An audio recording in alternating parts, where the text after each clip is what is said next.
Alright, so today we're going to be talking about whether Rapi Red Hood is actually going to be worth pulling, and we're going to be doing this looking at her kit. Now, I know I've already done that, and I know a lot of other people have done that, but we're going to try to take a little more in-depth look at what this is going to look like and whether or not she is actually going to be worth your gems and your tickets. So, I know two things, right?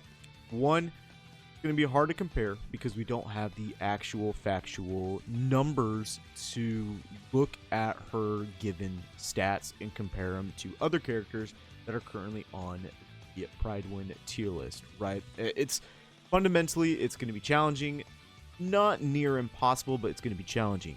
Second of all, at the time of this video, as you can tell, she is not currently out, otherwise I'd have the game open.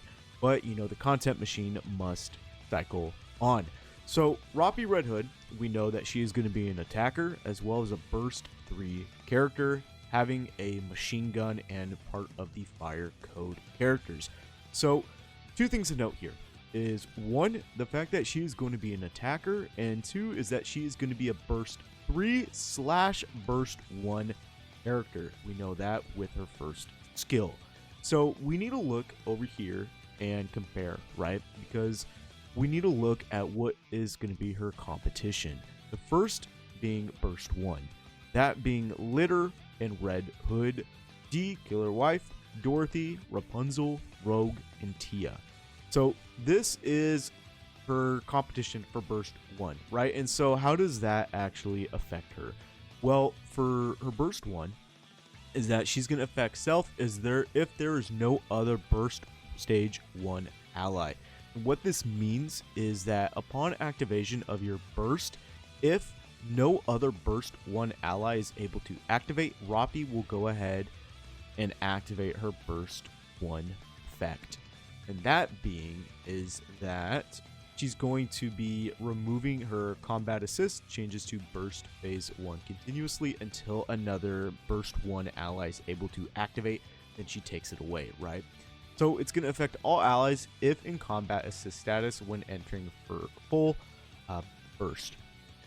It's going to reduce the cooldown of the burst skill by 7.48 seconds, as well as increase damage for all allies by 8.02 seconds for 10 seconds. Very strong. Now, does that warrant a spot? Well, in honesty, I would say burst 1 is kind of, technically it is in your hands, but it's also out of your hands because it's going to be random and you have to really strategically think about when you activate burst skills. But for the most part, I don't think that she is going to be surpassing Litter, nor do I think she's going to be usurping Red Hood for that burst 1 skill. But if so, I mean, that's the essential point. Now, all the other SS tier characters, I do think she has a possible place in that aspect. Next up is for Burst 3. And so for that, let's go ahead and jump over to her actual burst mechanic, right?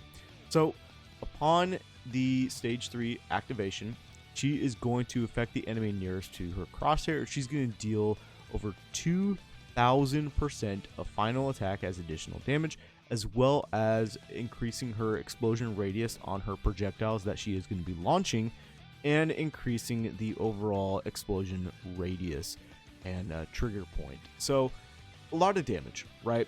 And we got to look at the other burst 3 characters that she is going to be competing with. I'm not going to be counting Asuka, given the fact that she is a collab character. So typically, not a lot of people are going to be having these collab characters because they're only around for a certain time period. So we're going to be ignoring the collab characters.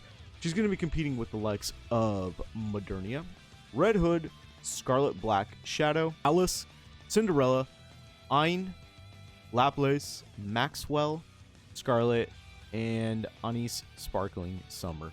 Now, for the SS characters, I do think that she is going to give them a run for their money, particularly both Alice and Cinderella, who are both notorious for being huge, outputting, damage-dealing characters. Same thing could be said for the likes of Modernia, Red Hood, and Scarlet Black Shadow. I do think with Red Hood and Rapi, though, it is going to be very interesting given the fact that they both have Red Hood in their name. So I don't think you're going to be able to run them on the same team. So we can essentially take them out for the Burst 1 and Burst 3, to be completely frank. So Modernia and Scarlet Black Shadow, is she going to be doing more than them? I don't necessarily think so, given the fact that Scarlet Black Shadow and Modernia are able to attack multitude of different enemies. Now, yes, Rapi is going to be able to do the same thing with her explosions. However, that is going to be interesting, given the fact that enemies have to be close proximity to one another. Or not, this explosion damage is going to be taking over the entire screen. We do not know at this given point of the time frame because of the fact that she isn't out, right?